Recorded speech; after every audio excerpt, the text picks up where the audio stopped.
What's up, big brother? All right. Okay. All right. I see one of the guests is here, and I've had communication with Brother Rafiki, and he may be on late. He had a car issue, and we'll see what happens if he can make that. So other than that, let me just. You're actually live streaming and recording, Baba Mosi. Oh, my goodness. Okay. World is watching. What's that? Okay. Well, I better start. Let's start this one now. Greetings, everyone. Well, I didn't get a response, so I guess, are you hearing me out there? We hear you fabulously. You sound fantastic beyond measure. African liberation. Thank you very much. Thank you for being here. Everybody that I'm seeing here, and I'm happy to have them all with me. This is pretty good. Now, let me get to. I was trying to hopefully see the vice president here with me, but he's not here yet. Anyway, again, today is May 24th, the day before the anniversary of the African Liberation Day, or Africa Day, as it's called by the OAU, now the AU. And we are going to have a discussion here, we meaning the Universal Negro Improvement Association and African Communities League, RC 2020.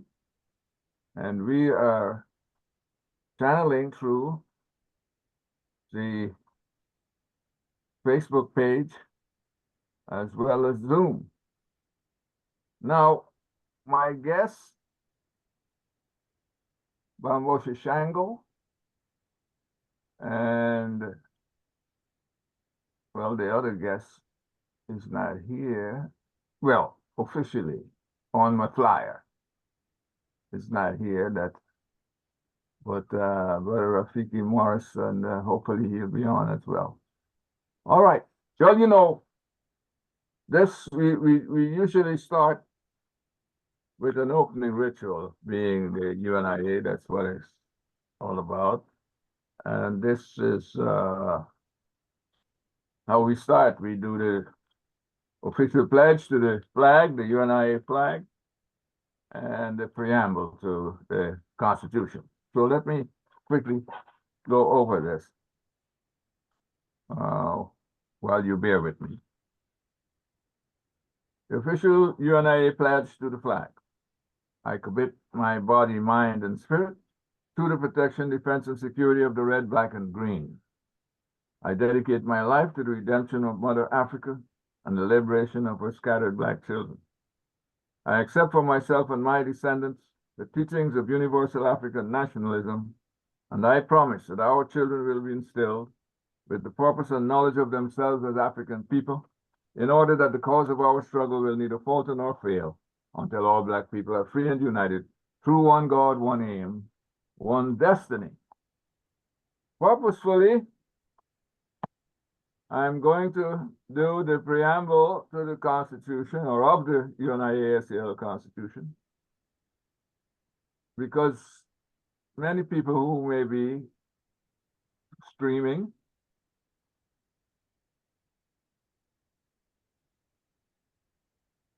there you go. Many people who may be streaming may not have heard about it. And it's an education forum, so here we go. The Universal Negro Improvement Association and African Communities League is a social friendly, humanitarian, charitable, educational, institutional, constructive, and expansive society, and is founded by persons desiring to the utmost to work for the general uplift of the Negro peoples of the world. And the members pledge themselves to do all in their power to conserve the rights of their noble race and to respect the rights of all mankind, believing always in the brotherhood of man and the fatherhood of God. The motto of the organization is one God, one aim, one destiny. Therefore, let justice be done to all mankind, realizing that if the strong oppresses the weak, confusion and discontent will ever mark the path of man. But with love, faith, and charity towards all, the reign of peace and plenty will be heralded into the world, and the generations of man shall be called blessed. Your video is out again, Baba. Your video is out. Your visual is out. Going in and out. Okay. All right. So there it is. The ancestors created that preamble for us because they were very hopeful that we as a people will, through our own revolutionary mindset, bring freedom to African peoples universally. Okay. Now, today's Freedom Friday Forum deals with African Liberation Day. Oh, pardon me. Yes, sir. We're on. Okay. All right. Thank you. All right. Melanie. I'm sorry. That was the Vice President of Division 330. He just informed me that he's at the emergency room. Anyway, he'll get back to me. Okay. So we're discussing African Liberation Day and how it reflects on what we are doing as a people today. How has it affected us? Are we on that path? Are we signaling that what African Liberation Day meant to those revolutionary ancestors? Are we on that path that they had foreseen? So we're going to start, but first I'd like to read something, speaking of ancestors, coming from this book, Africa Unite, or Africa Must Unite by Kwame Nkrumah. I would like to get the Sekou stuff, but that is, oh boy. I'll leave that up to one of our folks here who is major on that. Let's say here it's, what is it? It is becoming axiomatic that colonial powers do not willingly retire from political control over any given land. Before they go, they make superhuman efforts to create schisms and rivalries which they hope to exploit after they have gone. And then he gives examples of India, Burma, Ceylon, the Cameroons, Vietnam, etc. As to how that is seen. And if we take those examples and we take the examples of today, we have to answer the question as to have we reached that point where we can say we are free? And this is freedom for us. Okay. Maybe I should start with my first guest for his comment. Brother Mamboshi. My brother, thank you. It's good to see everybody here.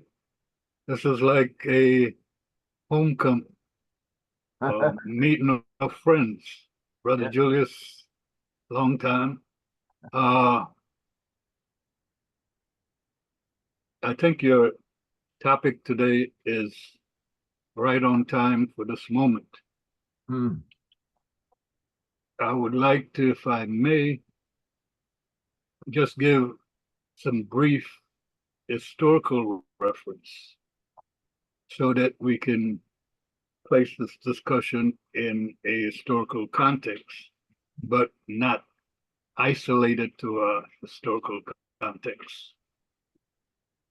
I think that it is very important to remember when Kwame Nkrumah, first president of Ghana, at the Independence Day stated that the independence of Ghana is meaningless unless it's linked to the total liberation and unification of Africa.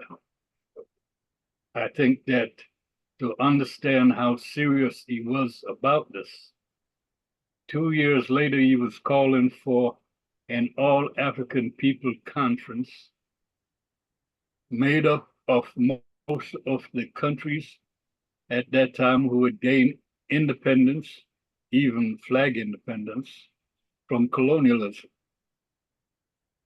And it is at that conference, the All African Peoples Conference in 1959, that Nkrumah put forward a proposal to support those colonies left in Africa who were not yet independent but needed to be, and to form a day to recognize them and to get reports on the struggles that they were waging and to see what it was they needed to ensure victory.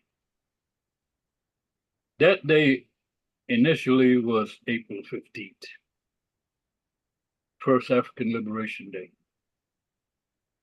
Outside of Africa, in 59, the only groups that we understood hosted anything that was similar to African Liberation Day was the American Committee on Africa, and Malcolm X participated in that event in New York. So after 59, by the second All-African Peoples Conference, the date was moved to May 25th. And it stood at May 25th for many years. When African Liberation Day was first organized in this hemisphere, in Canada, Toronto, in Washington, D.C., in Los Angeles, California, in Bridgetown, Guyana.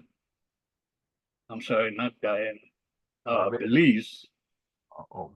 In Belize, the largest African Liberation Day to date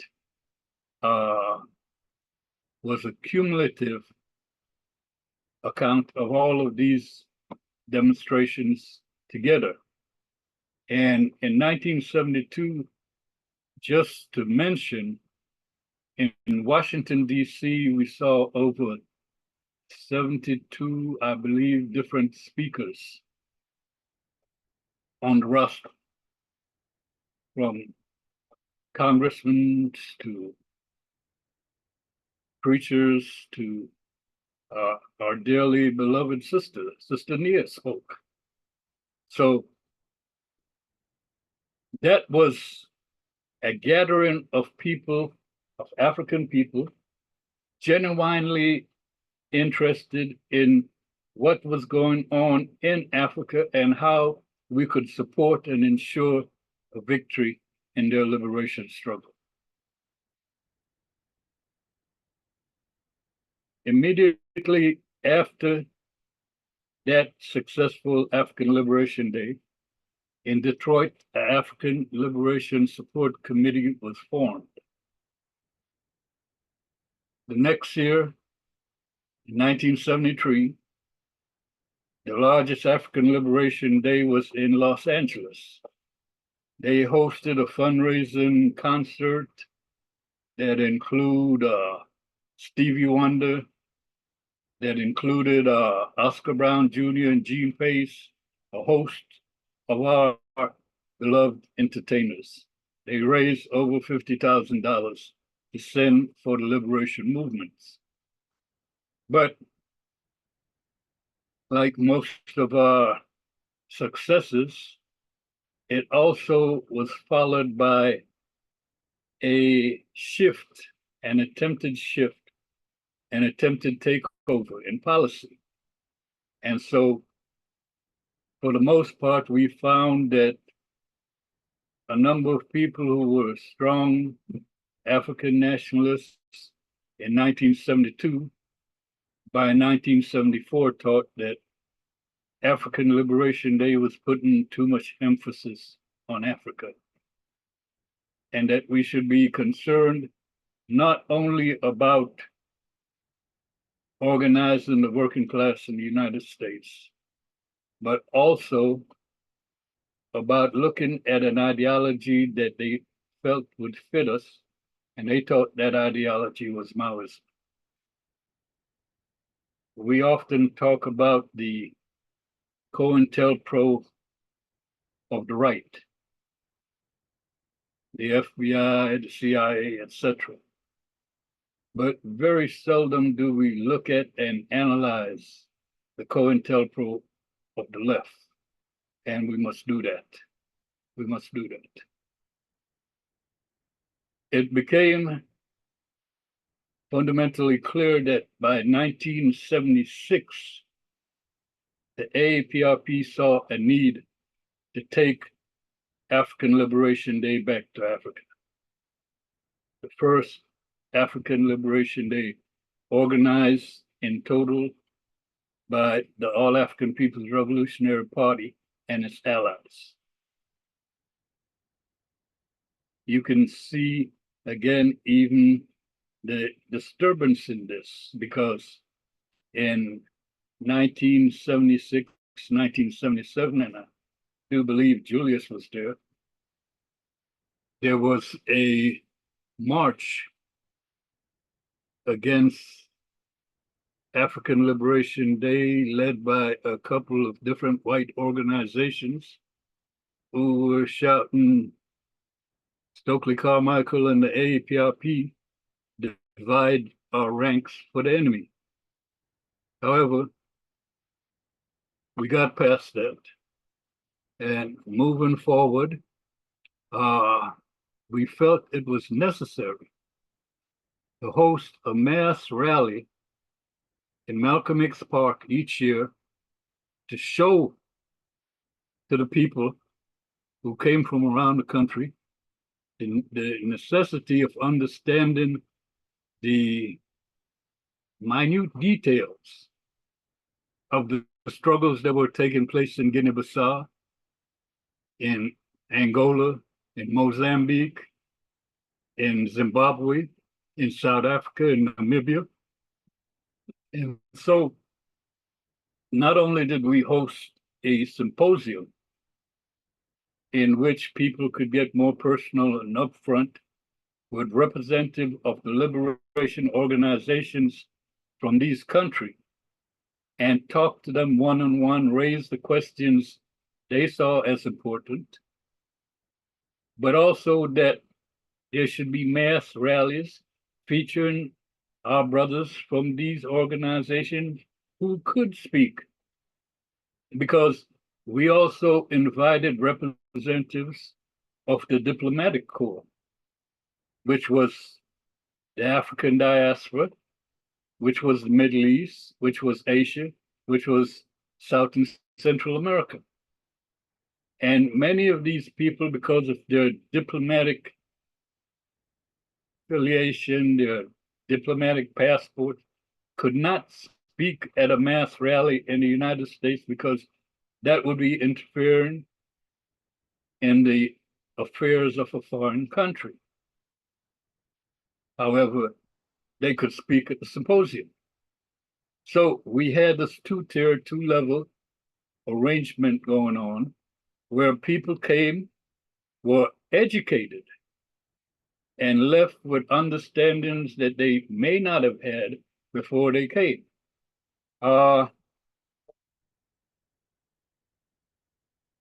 Around, of course, many things happened. In 1972, in 1972 ALD, Kwame Nkrumah died that year. And African Liberation Day was hosted in honor of Kwame Nkrumah. By the time we got to organizing ALD, which was much later, many other things happened. In 1973, Amilcar Cabral from Guinea, from the PAIGC, was assassinated by the Portuguese in Guinea. However, that did not stop the victory that they had just a few years later, where the Portuguese had to flee Guinea-Bissau. So by 1980, you have people saying, well, most of the countries on the continent were liberated. Most of the colonies were no longer colonies.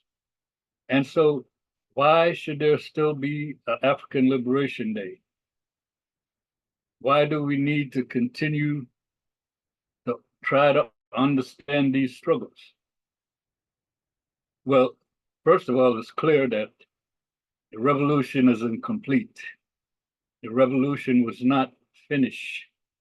What Nkrumah called for when it said the total liberation of Africa had not been achieved. So we continue to wage the struggle to try to educate folks and bring them into organizations because, of course, organizations determine everything. The UNIA taught us that. So as we fought to get people into organization against this uphill battle that Africa is free, we have no need to worry anymore. The last of Africa will be free soon.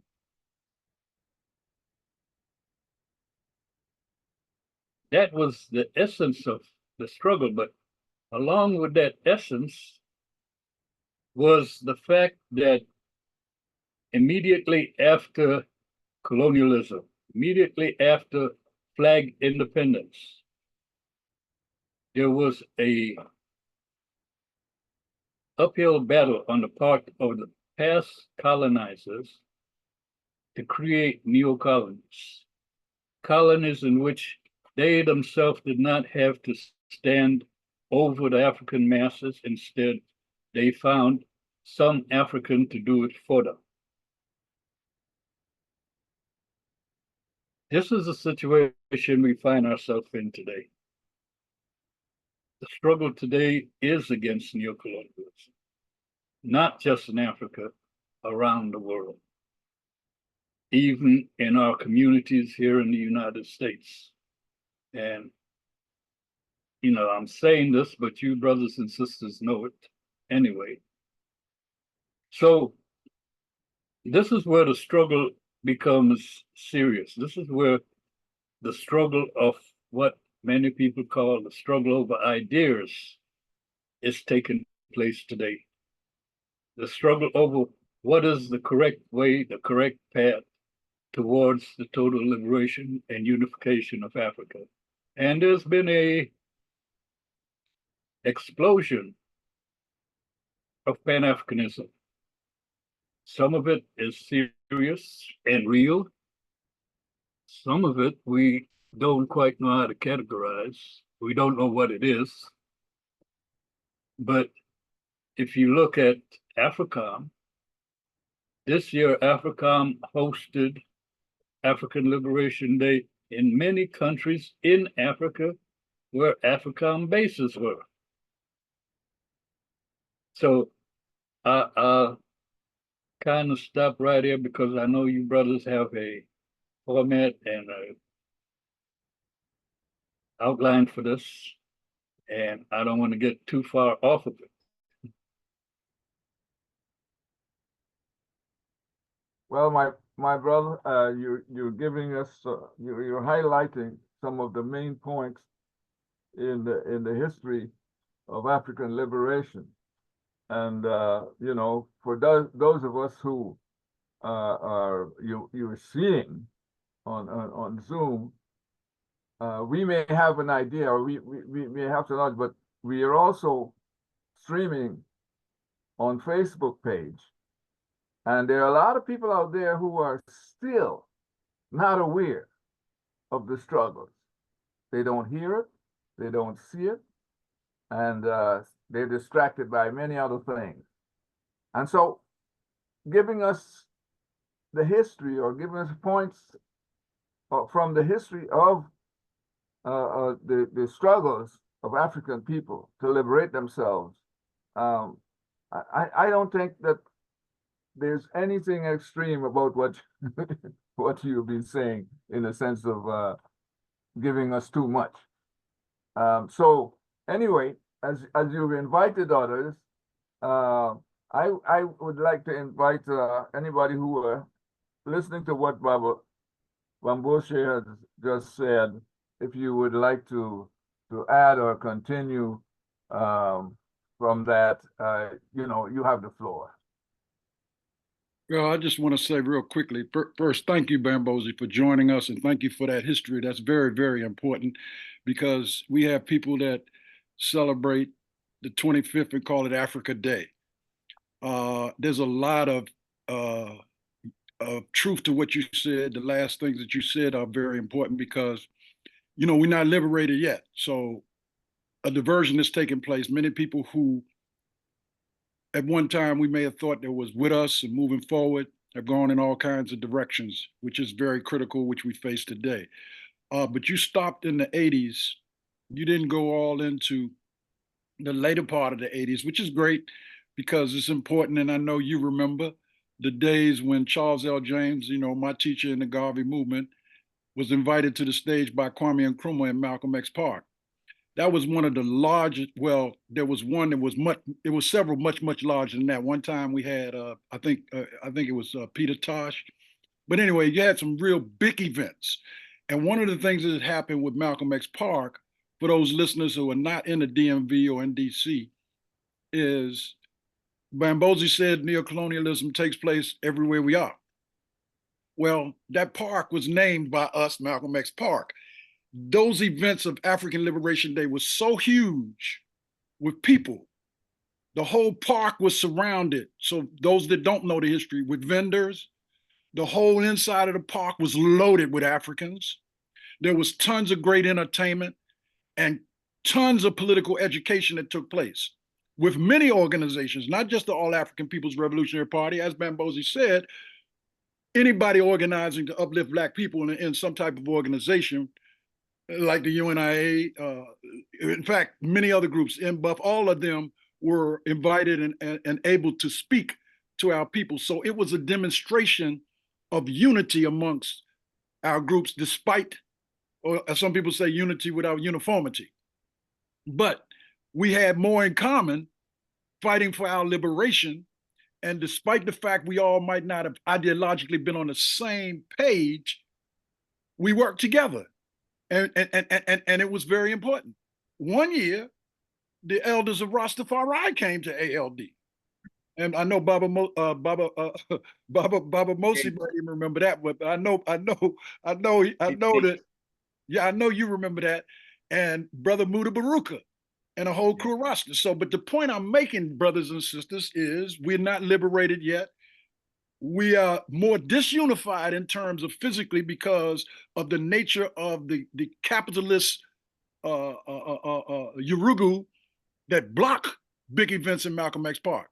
Malcolm X Park is not the same any longer. I mean, to get it is very difficult. However, last Sunday, I was happy to be at another ALD organized by the All African People's Revolutionary Party, and many brothers I hadn't seen for a while. I didn't see you, Bambosi, but I saw Brother Bob Brown and quite a few people. And it was a great event that reminded those of us who understand the importance of coming together to not just celebrate, but to raise the consciousness of African people that until Africa is liberated, no Africans anywhere will have liberation.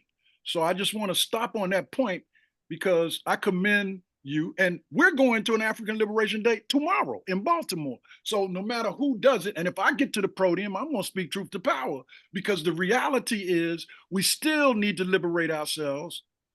We still need to liberate the continent of Africa.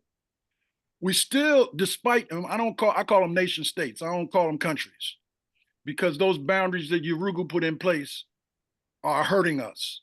Because many brothers and sisters that supposedly got liberation are dealing every day with the World Bank, the IMF, and everything. So everybody that's got skin tone ain't kinfolk. And that is a serious issue. And I'm so glad Bambosi mentioned the right and the left. We got problems coming from everywhere.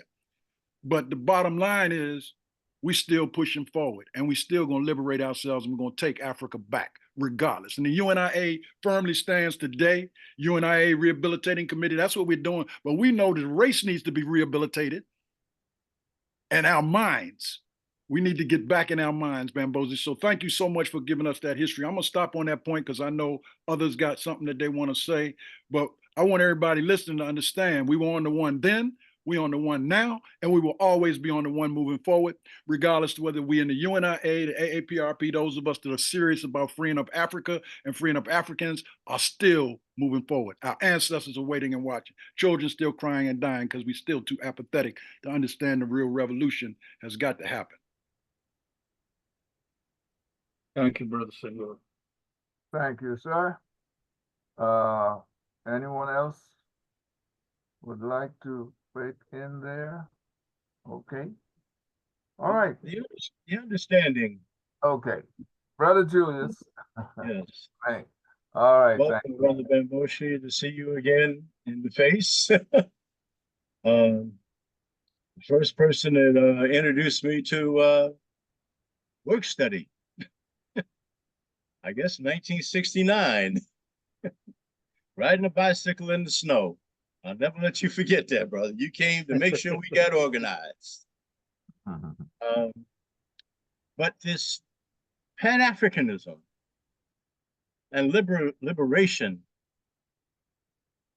the largest real estate deal in the world right now is Pan-Africanism. It is the interest of the Pan-African Bank. It's the interest of the World Bank. It's the interest of BRICS, because it accelerates the class war in Africa. And I struggle against neocolonialism from the left.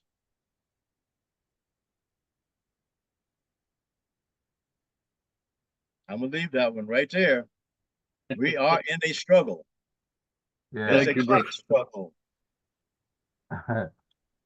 Well, you know, one of the main, I guess, historical figures in this idea of African liberation was Kwame Nkrumah, and I'll say something again from what he a quote from his book Africa Must Unite. He said that while the African Revolution is concentrating its main effort on the destruction of imperialism, colonialism, and neocolonialism, aims to bring about a radical transformation of society, the choice has already been made by the workers and peasants of Africa. They have chosen liberation and unification for the political unification of Africa, and socialism are synonymous. One cannot be achieved without the other. Now, my question is that being reflected by the landscape in Africa or outside of Africa today. That is, we are aware of what we want, and we desire it so much. We are moving towards unification. Are you seeing this on the African landscape with all these countries that are independent politically? You did mention that there are issues, colonialism, neocolonialism. But what is it today that is a sign of hope or a sign of despair when it comes to African liberation? Bamboshi, you got. Well, yeah, I think that obvious sign of hope is progressive coup d'etats, which we have always basically taken the position, because of the history of coup d'etats, is that coup d'etats are by nature reactionary. But we're being proved wrong on that. And I think the first person to prove us wrong was our brother from Burkina Faso, the upright man. He came and said that the military in Africa must move to support the people in Africa and cannot blindly follow the orders of the colonial state, even though they're independent. I think that Thomas Sankara was correct.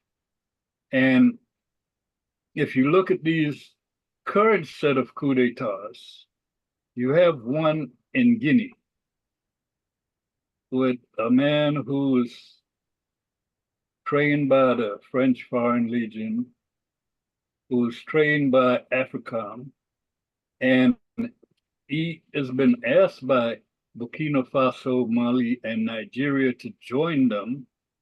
And so far, he's still shuffling his foot. So, you know, there is still coup d'etats that are not, just because it's a coup d'etat, don't mean it's progressive. And we have always said that coup d'etat was not progressive, but now our brothers in Burkina Faso, in Mali, and in Niger is showing us that we might be wrong on this, and we need to revisit and reanalyze how we came to this conclusion. And, you know, I kind of know how we came to the conclusion because all of them has been reactionary. But for a coup d'etat to say, France, you got 1 week to get out of our country, or another coup d'etat following up saying you have not done anything but stood in our way. You came in under the guise that you were going to fight terrorism, and you obviously have lost all the battles you fought because the terrorists are still there. But the problem in our reality is that they created these terrorists. They opened the largest arms market in North Africa when they murdered Gaddafi. The United States, France, and NATO supplied the weapons, supplied the logistics, and now those weapons are in the hands of people who think that through religion they can gain control of the continent through religion and arms. And it's not just people from the north, also people from the east. You know, when you look at what Kagame and Uganda's doing in the Congo. So we have to reanalyze all of this. And we need to become clear on who we support. What struggles we need to help to ensure that they become the new liberated zones in Africa, because we need liberated zones. If we don't have a liberated zone, we have nowhere to run to, we have nowhere to train from, and we have no bases. These brothers are moving fastly to provide that. So I think that we ought to re-examine before we condemn.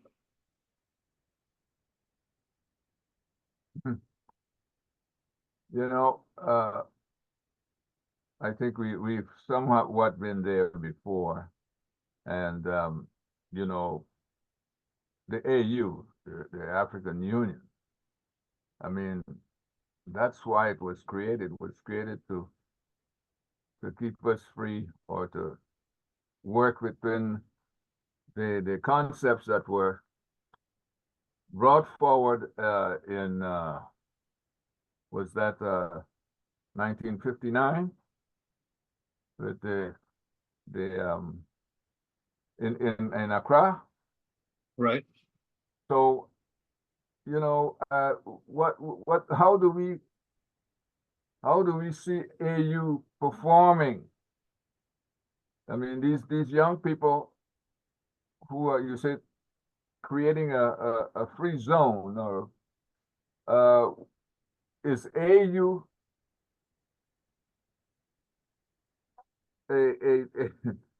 is AU helping, or is it not? I mean, how are we dealing with that?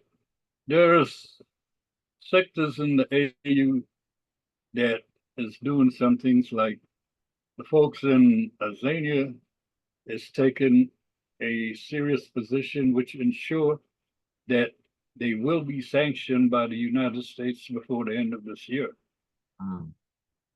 And sanctions is an act of war. Sanctions kill.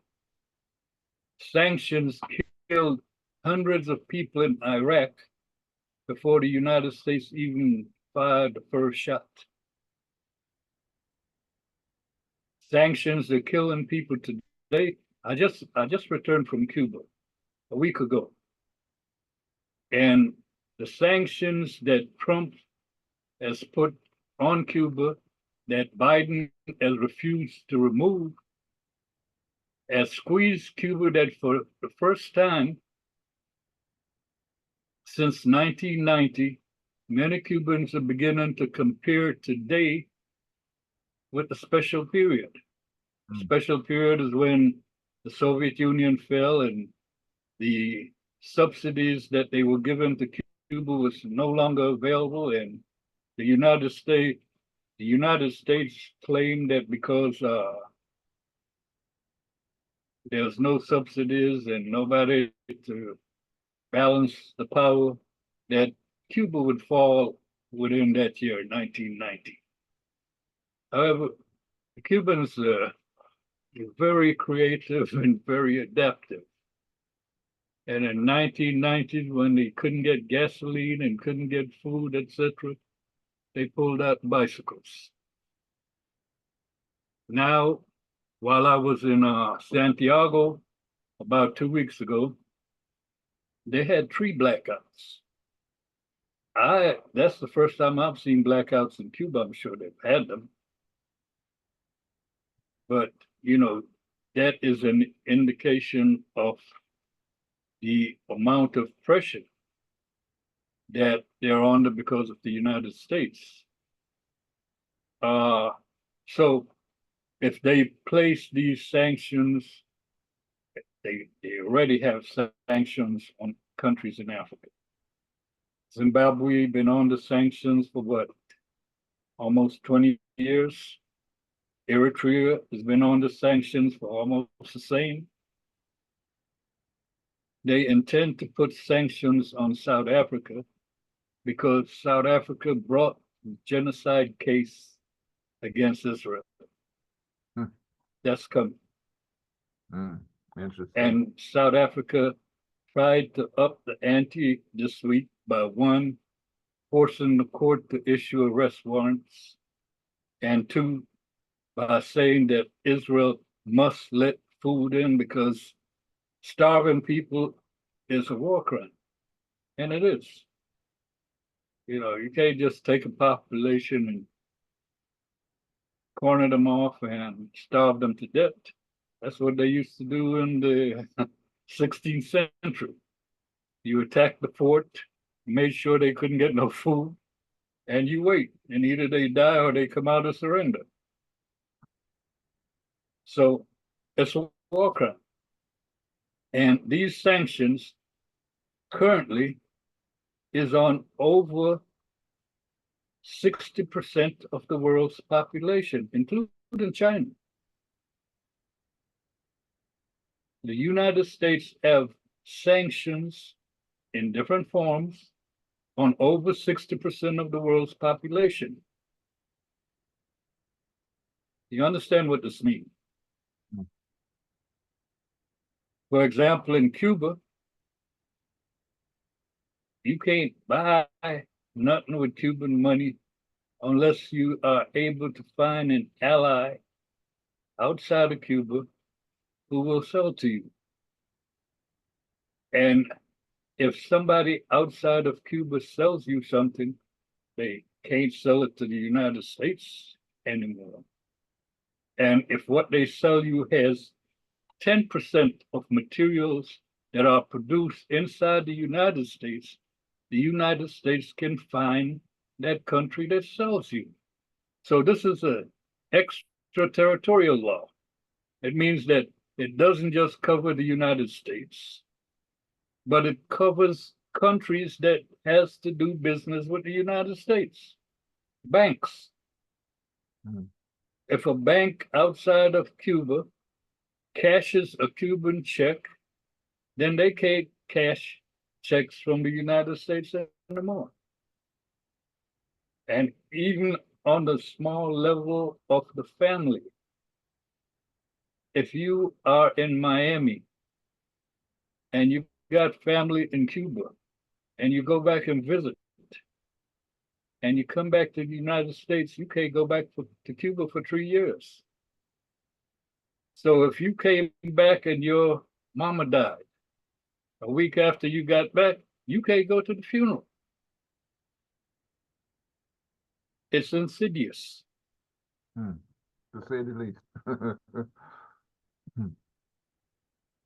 Yes, my But again, you know, Venezuela's on the sanctions, Nicaragua's on the sanctions, Brazil is on some forms of sanctions, not totally, not like Nicaragua. Bolivia's on the sanctions, and you can go down the list.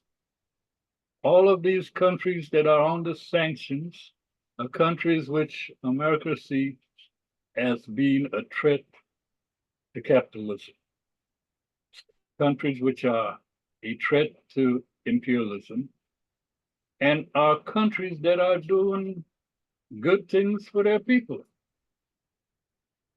Venezuela celebrated, I think a month ago, the building of 5,000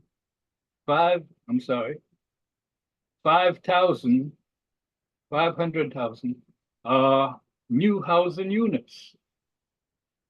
The people in the barrios who, when it rained and a mudslide hit, they would slide off the hill and hundreds of people would die.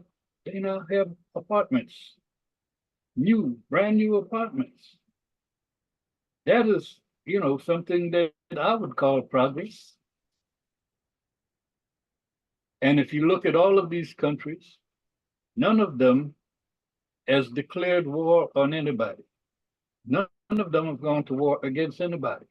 Unlike the United States, it goes to war against everybody. So, yes, we have to support those brothers and sisters in Africa that is waging a war to create a liberated zone, which is what we need to help us. Right now, that sounds very good, my brother, the liberated zone. But it's been a short while since that has come into place. And you know, the imperialists seem to be very patient. They operate in the long term of their, like they've been doing with Cuba, Zimbabwe, and some other places. So I think it's very courageous for these young people to be taking those steps in the Sahel region and in Africa and anywhere else for that matter where they feel that they have to remove that yoke of imperialism. But how long do we think it's going to last before, like you said, sanctions started to press and cause disruptions within those countries? You know, when you say free zone of liberation, we're talking about, especially Africa, we're talking about Black power, Yes. and we need to say it. It seems like that term is hardly being used, except in the radical sense. A lot of our folks here in the United States who are on the political scene or in the political realm or on the political landscape, they seem to be afraid of talking about Black power. They don't use the term any, because there are some inroads into, I guess, power positions within a certain political party. And so they're not going to call what's happening in Africa. I'm speaking here about Africans in the United States. They're not going to call what's happening in Africa imperialism. As a matter of fact, I don't hear them condemning anything when it comes to US military actions in Africa. I don't hear anything from these Congress people and others. And that's why one has to wonder, where is the Black power? And I know some of our brothers here have talked about the spirit of Black power. And I'm going to call on one of the brothers here, Brother Menk. Where is the spirit of Black power in what is happening right here on the, let's say, the liberation landscape? Well, we're speaking about the will of the people. Hmm. Speaking about the emotional, spiritual body of the people to love each other and to live freely on this earth and not to become slaves of someone else's interest. And so the masses of our people have found themselves to be commercial subjects. And so when you see the name on the bank outside, it says the Pan-African Bank. Well, that doesn't mean African liberation. But it becomes very confusing to the people to see how their spirit's being used. We came to Pan-Africanism from Black power. Because, as Kwame Ture would say, from Marcus Garvey, till all Africans are united, no one will know any unity or liberation. But we're in a class war. The neocolonialism is active and does not care about color. But color is being used. Racial tone is being used as a way to divide the people. The spirit of the people has to emerge from their heart, from their desire to have freedom, and to realize that that's a capability. And that's what Marcus Garvey gave the people, the inspiration, the initiative to see that you can be free. You too can have your own business.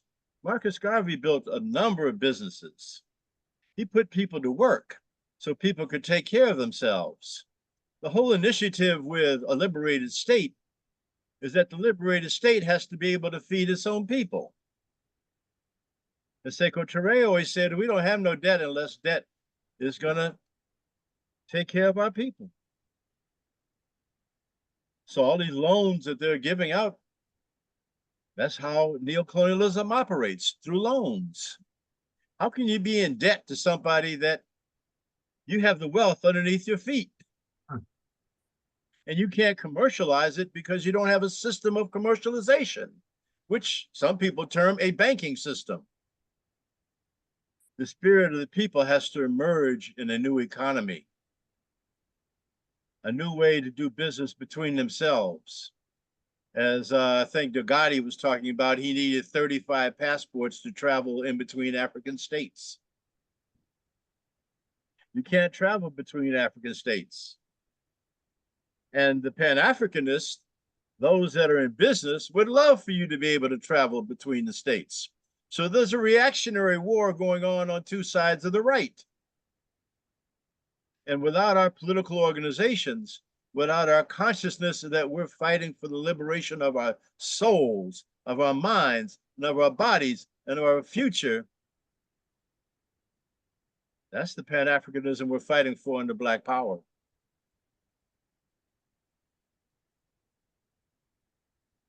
Well said. Well said, my brother. And I think that you are absolutely right in the sense of this matter of the banking system, especially since everything is so digitally under the control of the United States, when by just hitting a key on a keyboard, they can deprive you of your wealth or what you have stored in their banks in the United States. So, and maybe elsewhere as well, because the Europeans are no different. They're all, you know, the NATO and European Union, they're all in cahoots in strangling the economies of developing countries, especially Black developing countries, African countries, countries that are highly influenced by the Black population that they have. Somehow they're disrespected. And I'm speaking here of Cuba, for instance. I think that if the people of the United States, the African people in the United States, should be well aware of what some Cubans are saying. There's 62% of the Cuban population may very well be African descendants / ascendants. What was done for South Africa during that period when they were demonstrating against apartheid, we here in the United States, as a matter of fact, elsewhere as well, should not allow what is happening to Cuba to happen at this very moment. We should not allow it. Because apparently the imperial powers understand that Black folks have no power, even though we talk about Black power, and so they can do whatever they please to Black people anywhere on the planet. Am I right or am I wrong? Can I have a comment?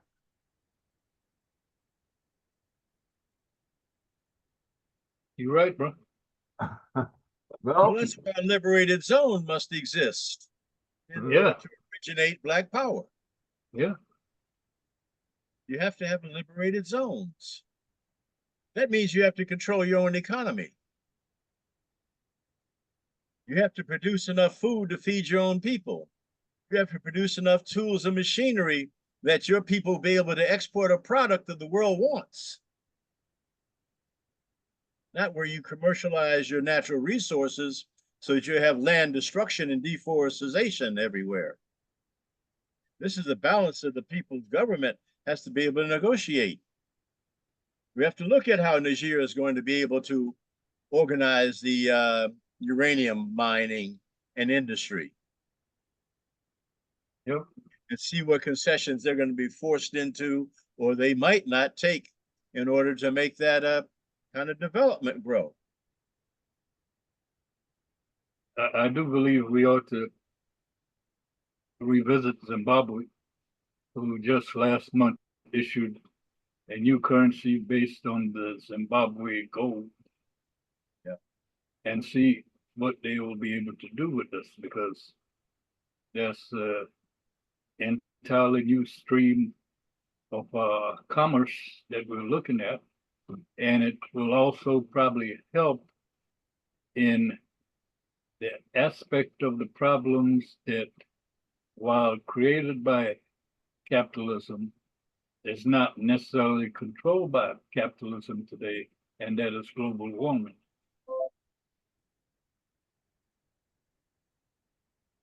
Indeed. Well, you know,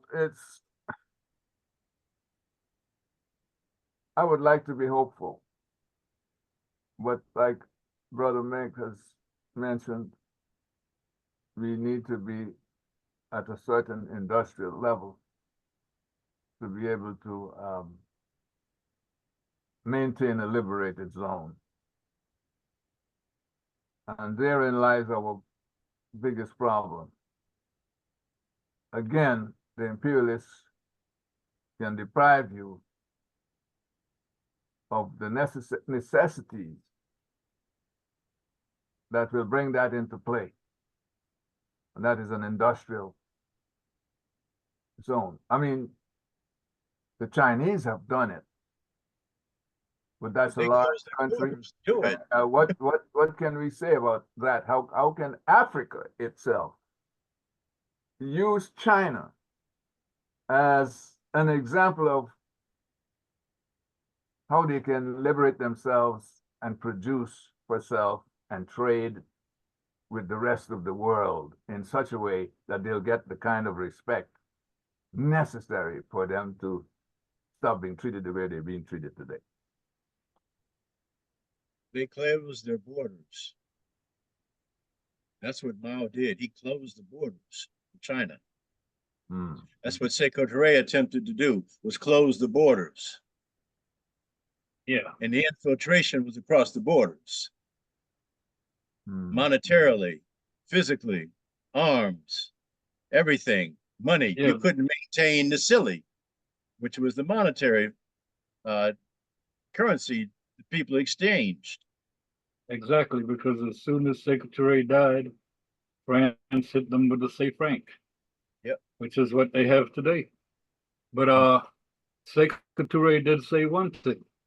He said that if we can't produce the finished products that are the end of the bauxite or Yes. whatever else we have in terms of resources, then let it stay in the ground. Stay in the ground. That's right. Absolutely. That's right. You know, when we look at Africa, the continent of Africa, all its resources, all its people, those of us who are outside of the African continent, looking in, may wonder, how come? How come they're not in a better place? But like you just mentioned, they were former colonies that were not given the opportunity to industrialize. Yeah. Because everything they have was taken away, spirited away into Europe. The Europeans did it, and even today, they're still doing the same thing.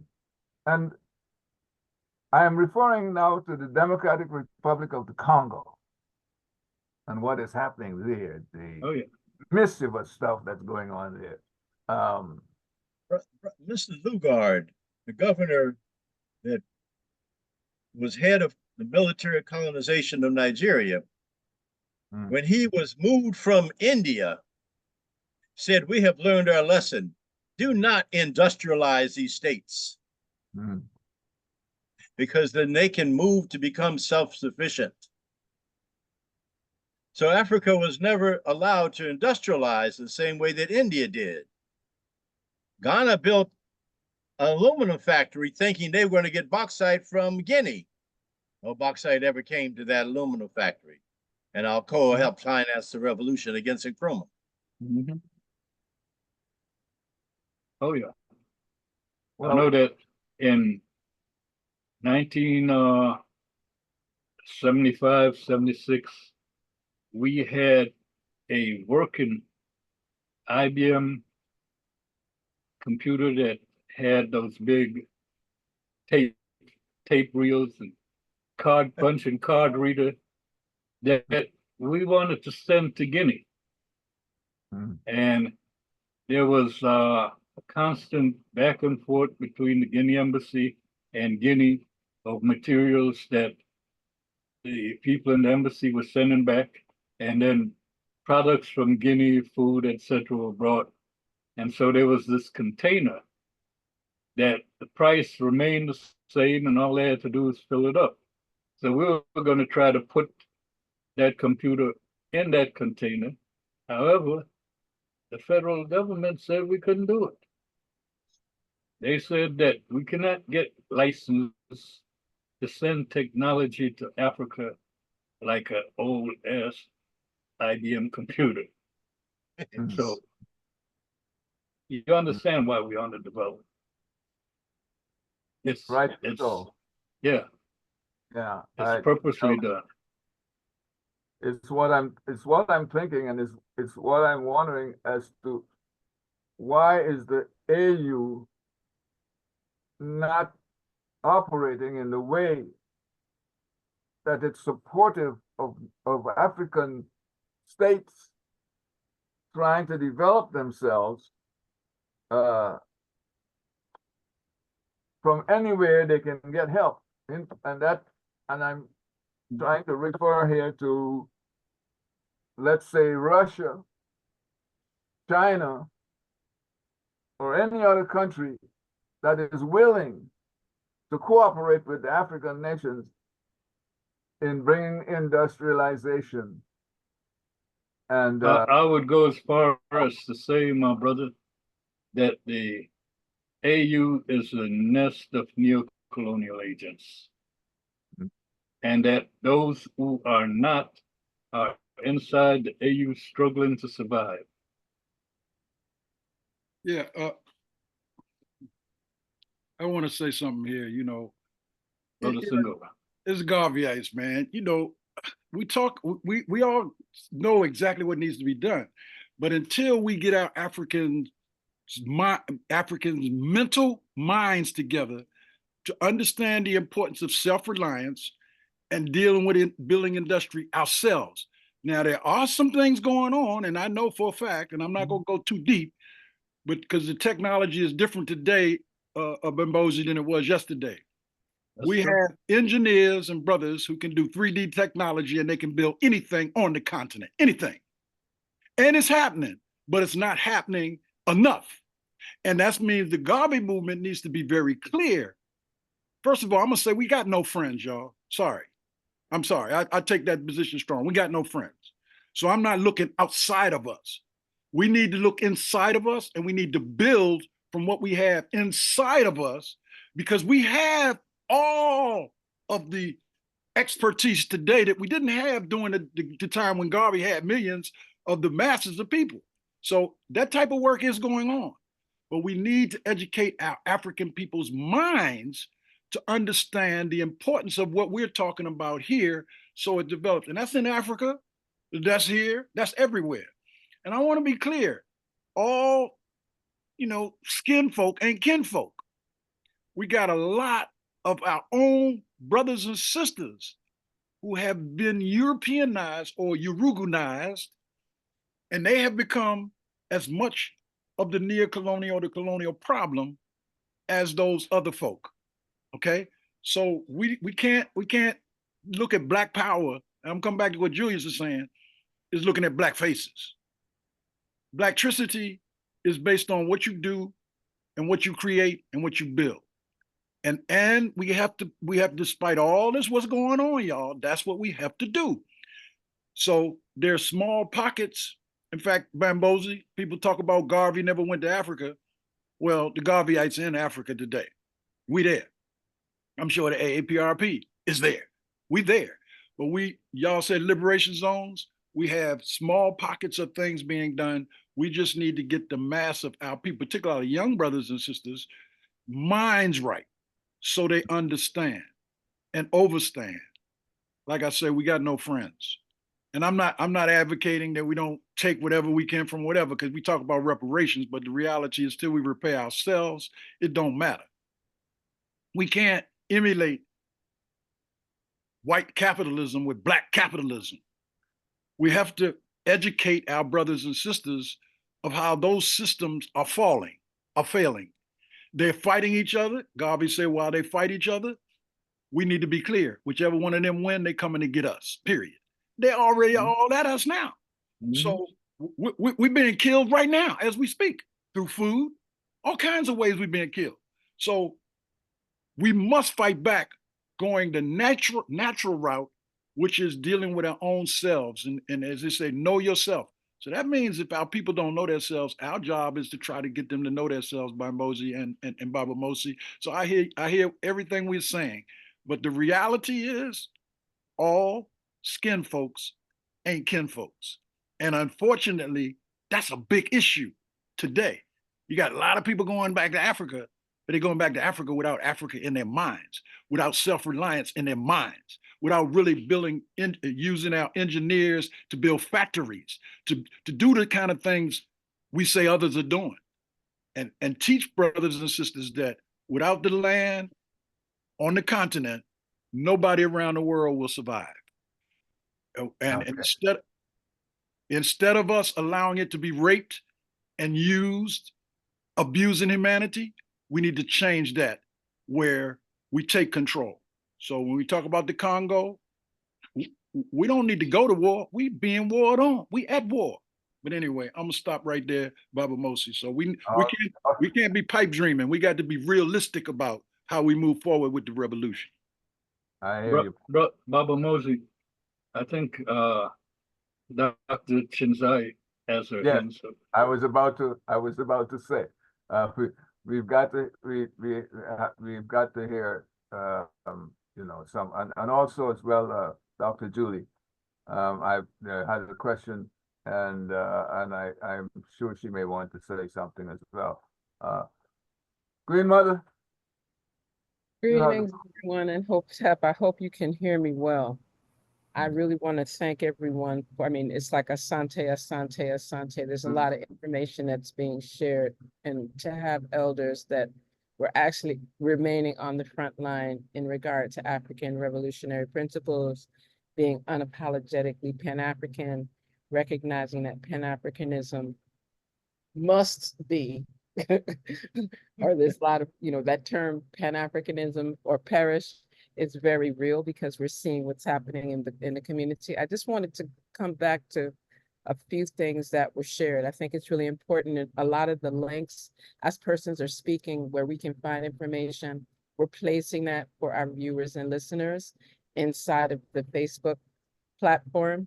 And as things are populating inside of YouTube in the future through the Black Learning Channel, persons will be able to see some of these links that will give you more information on what transpired in actually 1958. And I wanted to show something very quickly, because there's a lot of information that persons bring to the table when it comes to speaking of the All African Peoples Conference. And I think it's important that persons that are able to view it actually take a moment and just look at the actual documents that were published right according after that on this All African Peoples Conference. And it shows exactly some of the dates, what transpired in the opening and closing session, I think it's important that we look at a particular part that is inside of here. I like people to know that it's not just what I feel like saying that the Honorable Dr. Kwame Nkrumah shared, but that there was a particular piece. We have had Pan-African Congresses before, in fact, 5 of them, but all of these, by force of circumstances, were carried on outside Africa and under much difficulty. Never before has it been possible for so representative a gathering of African freedom fighters, not only to come together, but to assemble in a free, independent African state for the purpose of planning for a final assault upon imperialism and colonialism. Now, this is 1958.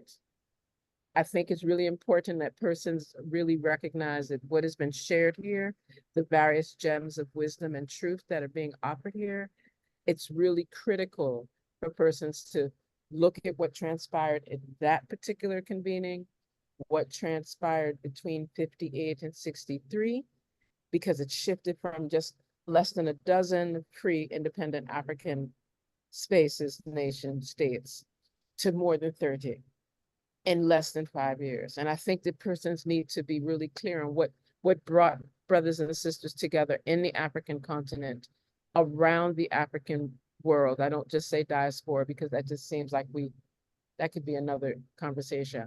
But I think that what the elder Baba Shango shared with us in regard to what took place in pre-50s, what took place in the 50s, what took place in the 60s, what transpired with the All-African People's Revolutionary Party, along with other Pan-African and organizations that supported Pan-Africanism, whether it was the American Indian Movement, AIM, whether it was the Irish Republican Army, and as quiet as it's kept, persons need to remember that it became like a international, a global alliance that supported Pan-Africanism and the liberation, the total liberation and unification of Africa under a scientific socialist government. I think that it's really important when we talk about African Liberation Day that we get into that grounding of what transpired there, what were some of those rules of engagement that the Honorable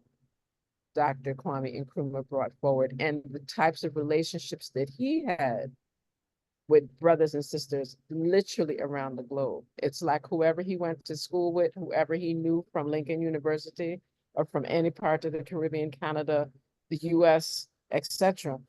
Those were persons that ultimately ended up in Ghana, supporting development, whether it was George Padmore, whether it was Sir William Arthur Lewis. I'm just saying this was like an ongoing piece, and it was a harmony. And perhaps that technique and strategy of that harmony of bringing persons together may be something that we would weigh very positively and use to our advantage. I also want to highlight, to complement what the elder have been saying, is that even today, earlier today, the AAPRP hosted a webinar with the whole theme of the AAPRP's ALD for this year around same struggle, smashed settler colonialism in occupied Palestine, Africa, the Americas, and Oceania.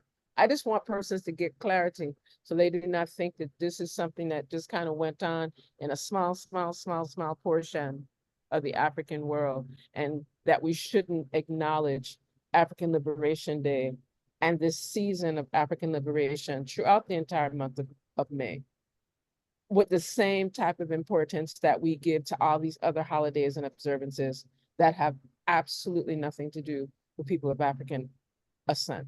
I just want to make sure that I highlight that. And then as we move forward in the discourse, I think it's really important to just highlight that that particular convening was like about approximately 5 hours of information coming from AAPRP work study members, cadre, persons that are seasoned and knowledgeable about African Liberation Day to kind of supplement and complement what we're talking about this evening. But I'm really honored to just be present in here having this conversation. Thank you for that, sister. You're proof that consciousness doesn't just fall from the sky. Thank you.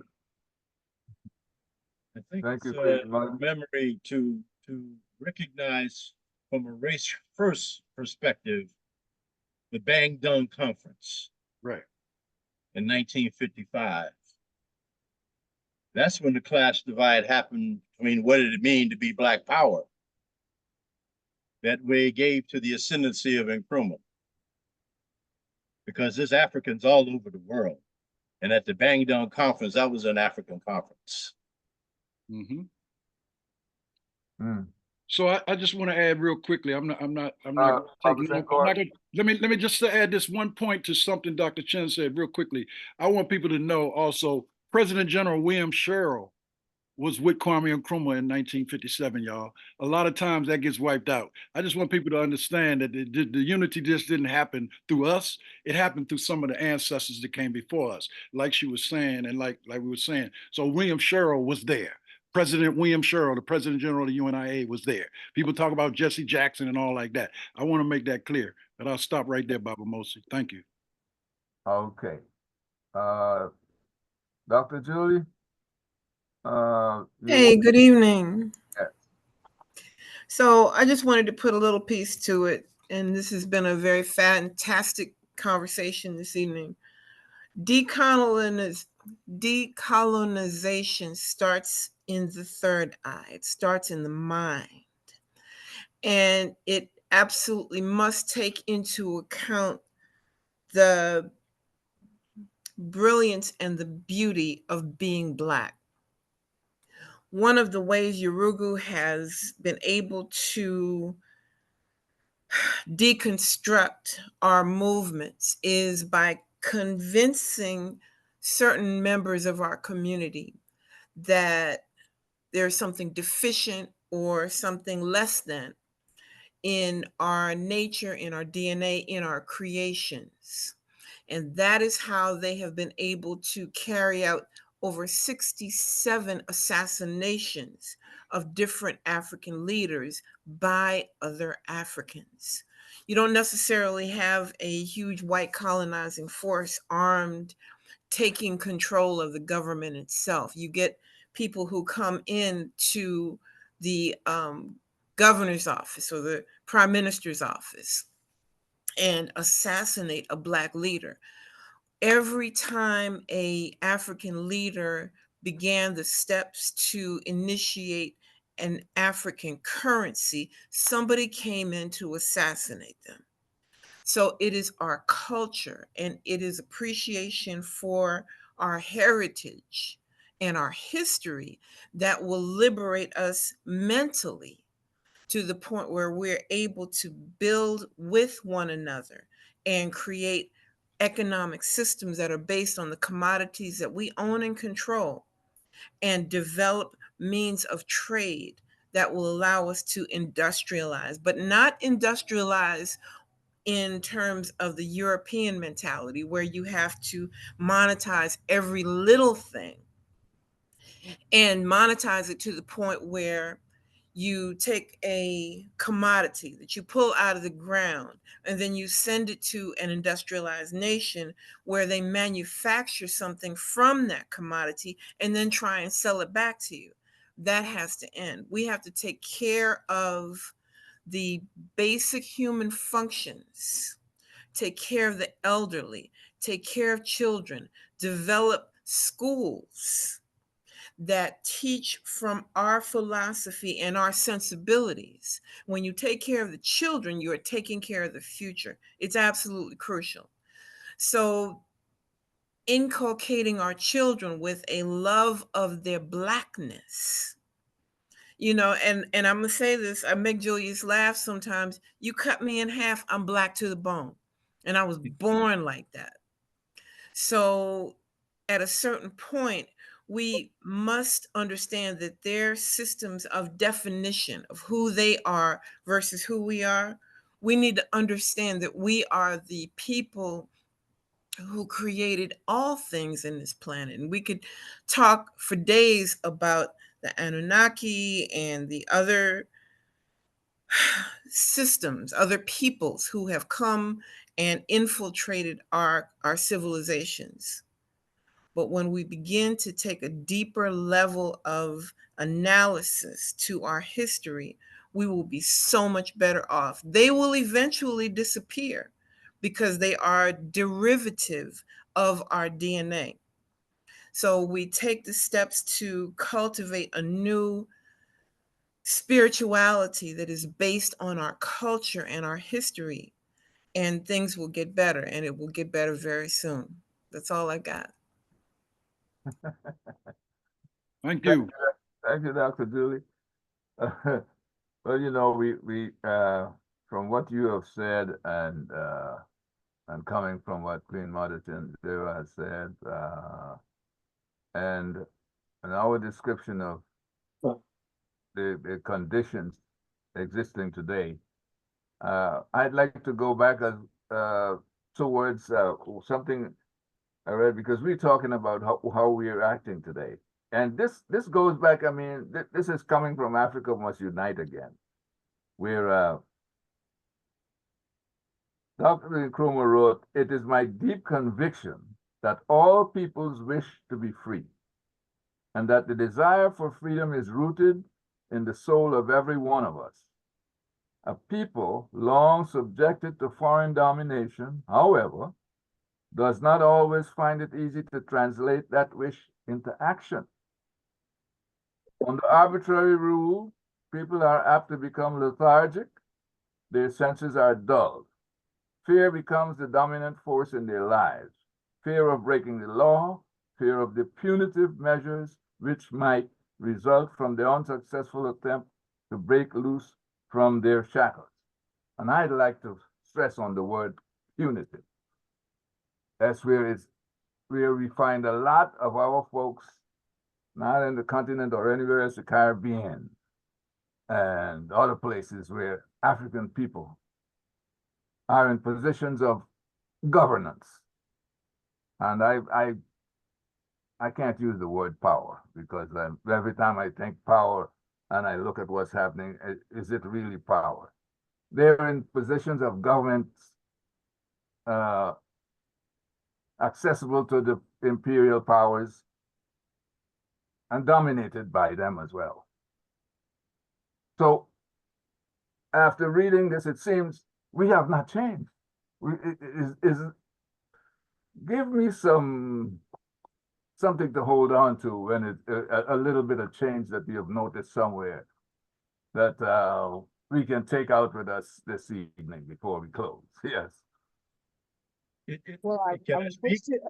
I wish to add just one caveat of what you referenced, because it's hard to have this type of a reasoning. And then, like you said, we want to close with a more affirmative, more uplifting, you know, there are some successes, right? But you keep mentioning the Honorable Ahmed Sékou Touré, who revealed the type of authentic African revolutionary leadership alongside Dr. Kwame Nkrumah, to the point that there was a harmony even between their two, quote, distinct African nation states, you know, Guinea-Conakry and Ghana. And I think things that happened back in the 50s and the 60s and even the 70s or the 80s have now shifted to where persons are coming together, like what we're seeing with Niger, Mali, Burkina Faso. We're seeing certain things being brought forward outside of those entities of the AU, but just the countries themselves designed to work together, and in Southeast Africa, et cetera. So there are some positives, but it was a particular quote because of the things that we're hearing, right, that I'd like to share. And it's from Ahmed Sékou Touré, and it's from his work, Strategy and Tactics of the Revolution. The true enemies of Africa, even before the imperialists and foreign capitalists, are those corrupt Africans who have put themselves at the disposal of the enemy of their people. The enemy inside the house is always more noxious than the one in the yard, unquote. And the reason I say that is so that we recognize that for him to even have to write and say that in the middle of the 20th century, and to see that some of that is still what we're contending with now. So I'm very clear that, you know, because while we're speaking, there are convenings with thousands of brothers and sisters coming from around the world, coming into different pockets of the Caribbean and other parts of the 48 contiguous US, as well as in Eurasia, to have convenings around this conversation of, quote, African unity, quote, racial unity, quote, whether it's the 9th, 8.1, 8.2 Pan-African Congress. And I call these things out because these are the things that create the kind of divisiveness for us to not be able to come together and look at the same things that our honorable sister queen, Reverend Dr. Julie shared with us just now, about shelter, food, and certain security. If we don't have certain basic things like that, we can have these conversations till hell freeze, but it's not going to shift if we're not dealing with like our economic groundings, like what is, and being self-sufficient, being able to feed ourselves. And I'm saying this living on an 84 square mile island, that if the boat does not come, if there's a hurricane, a earthquake, a tornado, thunderstorm, then we have to like look in the back and go in the bush and figure out how we're going to make sure we have clean water, shelter. You see where I'm going? And food. So I'm hoping that when we close and move forward, because it's never like a close, but as we elevate the next level of our conversation, that we recognize that it's imperialism and capitalism. And the other one that people don't like to call out, Zionism. These are things, these are policies that are enacted to dismantle anything that supports our liberty, supports our upliftment, supports our sovereignty, supports our strength, supports our ability to know that African fundamentalism, we don't have to be apologetic. They want to get rid of terms in their schools, great. But we're not supposed to be denying our legacy around our fundamentalist thought process and how we engage and how we live, because then we wouldn't be righteous in saying Garvey lives, because Shay. Garvey, hey, okay, I'm gonna leave it there. Shay, thank you. Thank you, sister. I think that what we talk about, this concept of theory and practice. How do we get this concept? How do we come to an understanding of the theory if it's not through actually trying to put it into practice? So when you say that you're a Pan-Africanist, to me, that would imply that you want to unite Africa, and even taking it further, unite Africa under an all-African socialist government. That's the theory. How do you move to the practice? Because I think that's what Baba Moses raised when he said, how do we get to where we want to go? I think that this practice comes from really putting the theory into practice, understanding the theory, and that's the only way we'll know if it works or not work. We can't say this is our theory, but we don't think it'll work if you don't test it. And practice is the only true test of theory. So that's how we put it into practice. And again, consciousness does not fall from the sky. We ourselves have to build that within ourselves. There's still the issue that was raised earlier that Ahmed Sekou Touré wrote and we read in 1969 in the early Black scholars. He said there are two ideological classes among our people. Those that believe in the liberation of people by people, and those that believe in the exploitation of people by people. And that's the struggle we have going on inside our families. Whether or not we have forgiveness, we have kindness, we have love, we have extensions, or do we see our family as a means to escape, as a means to get more than my brother? Is my brother going to get more than my sister? This mentality of exploitation of people by people is a poverty mental concept. This is what Reverend Julianne was speaking about, the spirit of goodness, the spirit of seeing that the people aid each other in their development and growth, in the same way that we watch animals take care of their children. We have to parent. We have to be responsible. We have to reflect goodness. We have to reflect justice and equality. Inside, I hate to say it, like the bedroom.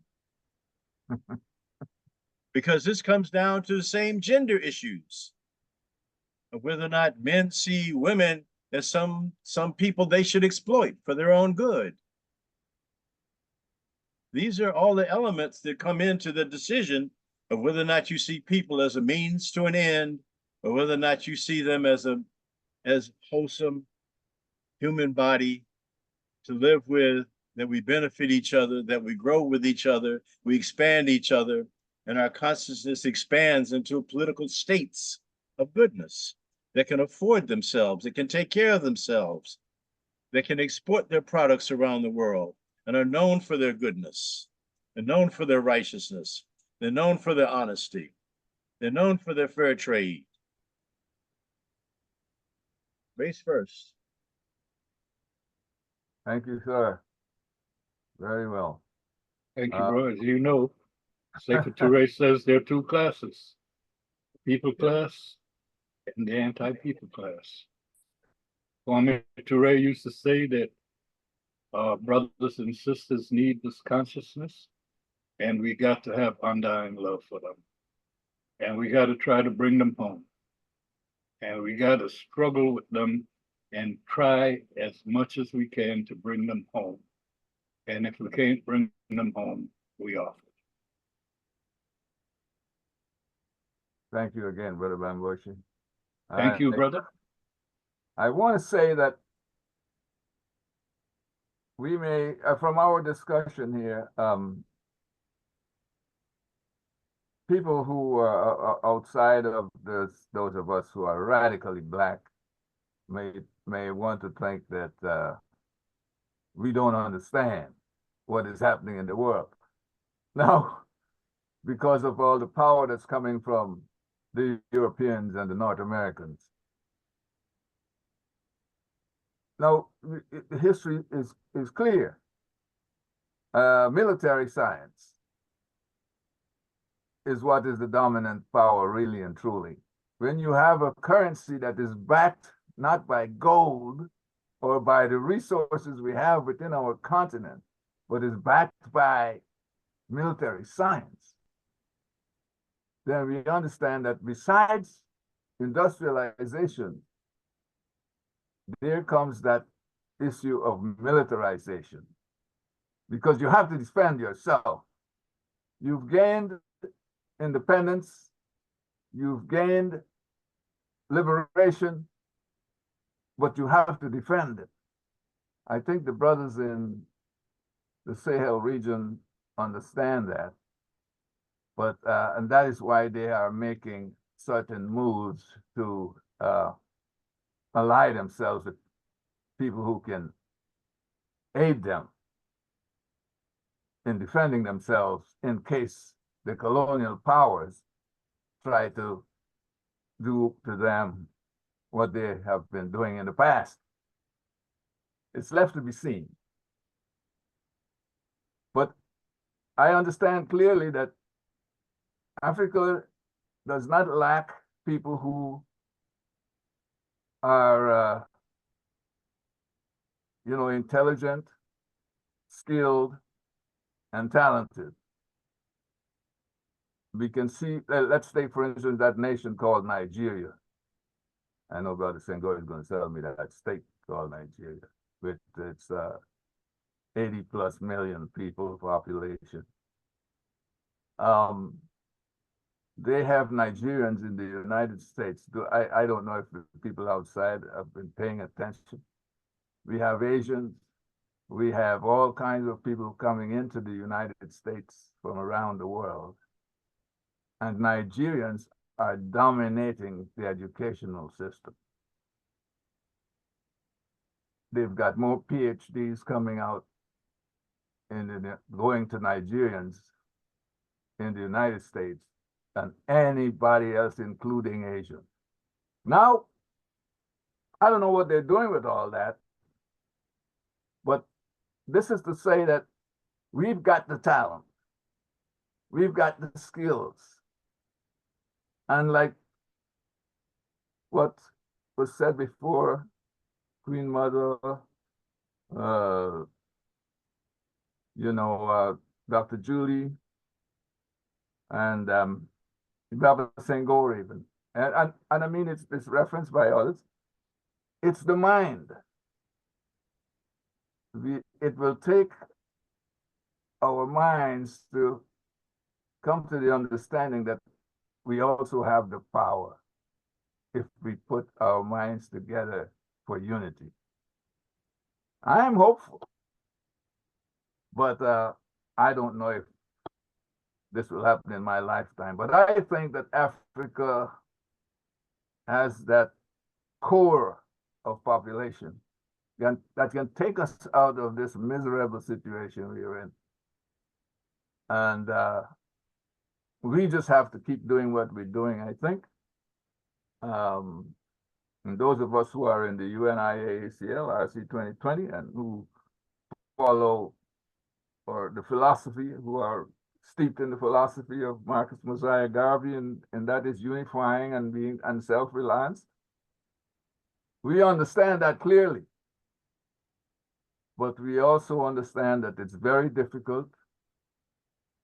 That's why I read that part coming from Dr. Nkrumah about what happens to the minds of some of us. It's very difficult. Now that's just, I'm sorry, I may be interrupting what some people would like to say for you, since we're 9:12, we passed our closing period. But if there are any last words other than what I've just said, I would like to hear it from any one of you. Especially Brother Bamboshe. Well, my brother, I don't need to encourage you to continue struggling, because you're doing that. And I'm sure that as long as we're not free, you will continue to do that. I have to ask people, when I see them and haven't seen them for a while, I have to ask them, are you still in the struggle? But I don't have to do that with you, brothers and sisters, because you're obviously doing the right thing. I don't have to encourage you to keep doing it, because you're doing it with or without me. So I would say that this form of information that you're doing, that you're giving to the people every Freedom Friday, is filling a void that's definitely needed. And it's introducing people to information that they don't normally get. It's also showing them different and new voices. So thank you for allowing me to participate and giving my 2 cents, and thank everybody. Thank you, my brother. It's been a pleasure to have you on with us on Freedom Friday. And I always learn something from those who have been in the trenches. It doesn't matter when they speak. There's always something new that comes out for me to understand or put into my memory bank. If anybody else, Dr. Julie, did I see your hand up? When we love being Black, then we recognize there is no path to integrating socially, culturally, or economically into this system. And at some point, we will come to the mass realization that all we have is each other. and we will begin to break down the imaginary aspirations to become something in society that we couldn't do for ourselves. And then Africa and all of its children will wake up and embrace one another. And then the world will take notice. That's all I'm going to say. Thank you, Dr. Julie. Now, Queen Mother, you know I'm gonna call on you. So do the closeout for us, and you know. I'm going to first and foremost thank all of the wise ones that were able to give us some very powerful food for thought and action. I think it's really critical for persons to just know that that's what, when we're speaking of African Liberation Day, that's the intention. You know, yes, we talk of achievements and upliftment and so forth, but our critical piece is making sure, to echo the Sister Queen speaking before me, that we stay true, stay what many of us may refer to as Ma'at. Use truth, justice, order, reciprocity, balance, divine righteousness, and harmony, and what we're doing. And when we speak of African liberation, remember that what's happening to those of us, whether we're in the Caribbean, the 48 contiguous US, any part of the Western Hemisphere, the globe, whether we're in struggling and suffering in Haiti, solidarity, prayers, revolutionary fervor needs to go in that energy. New Caledonia, revolutionary fervor energy needs to go into that space. What's happening in Niger, Burkina Faso, Mali, Nigeria, Sudan, Somalia, Cameroon, South Africa, got all of the continent is still navigating. They can't just say Africa Day or just that we're free, because we could see if that were true, then the realities we're experiencing would not be made manifest. So I really encourage us to remember the groundings of our illustrious, honorable Marcus Messiah Garvey. And again, the motto of the UNIA: one God, one One aim, God, one destiny, one destiny. because we know that victory is certain. And for those that don't handle that well, just remember, we come from the unapologetic family side. There's a side that will do all of the sanitation. They're not here today, right now. We're going to speak truth to power, as Baba Senghor and others speak. We're going to make sure we speak of race first, and that Garvey lives, like our President General Akili Nkrumah of the UNIA ACLRC 2020 speaks. So I'm very grateful. I'm really excited about there's so many different African Liberation Day activities happening. I know that everybody's going to bounce and from 6 in the morning Eastern till midnight tomorrow. This, like, persons are doing a variety of activities. So please share anything that you have going on so that persons can begin to know we all should be observing, celebrating African Liberation Day all the time. May 25th, yes, but 365 this year, 366 days, because African liberation is essential, and it gives us the sovereign power we deserve. Yep. Give thanks. Give thanks. Give Baba- thanks. Baba Moses, you always do these phenomenal moderation facilitations. You got to acknowledge how you keep it going. Give thanks. Thank you. We will. Our next Freedom Friday forum, I think it's the 14th of June. And I think we have Dr. Jawara Hunter, who will speak to us on some health matters. And I hope to see everyone here, again. And, we're all about Africa and Black folks, and I'm sure I'll see you again. This matter continues when it comes to the matter of freedom and liberation. It will continue. And so long as we don't have it, we will continue to demand it and to fight for it.